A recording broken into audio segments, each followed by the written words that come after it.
Well, I guess that you can try to mix them, but I think that the essence of each other is something that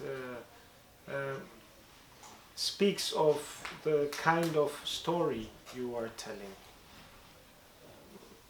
I don't believe that there is a right answer to your question.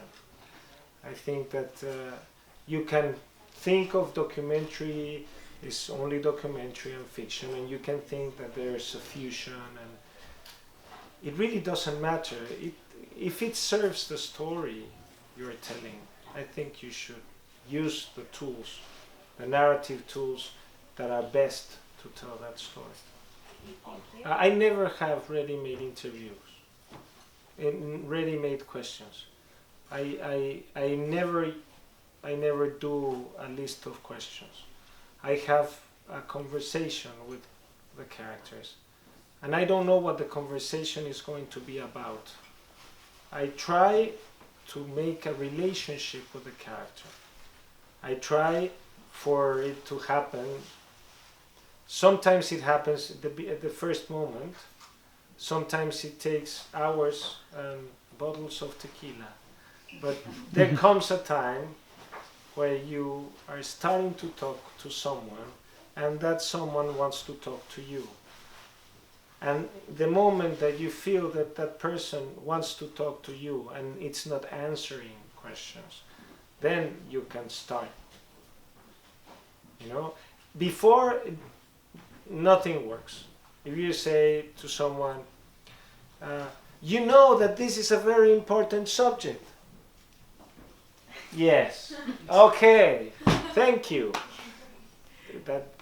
That's not a conversation. That's just you have an idea of what you want and you just go and grab it from someone.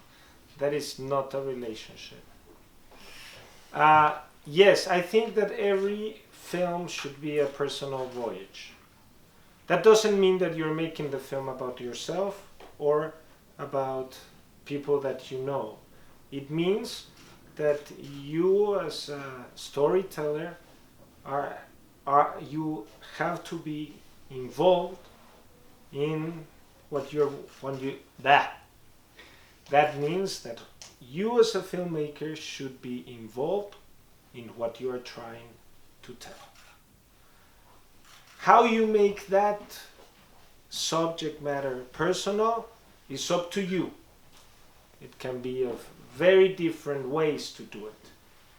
But you must have a link, a personal link, because one thing that shows every time you're making a film, doesn't matter that it's a fiction or documentary, but you can feel the relationship between the storyteller, the filmmaker, and the character. If that relationship is strong and intimate, you feel it's strong and intimate. If that relationship is superficial and cold, you feel that it's superficial and cold. So it depends on your relationship with your characters, the experience at the end of the whole film. So if you make it personal, each movie has its own life by itself. It is your relationship with that movie. Thank you. Okay. Thank you.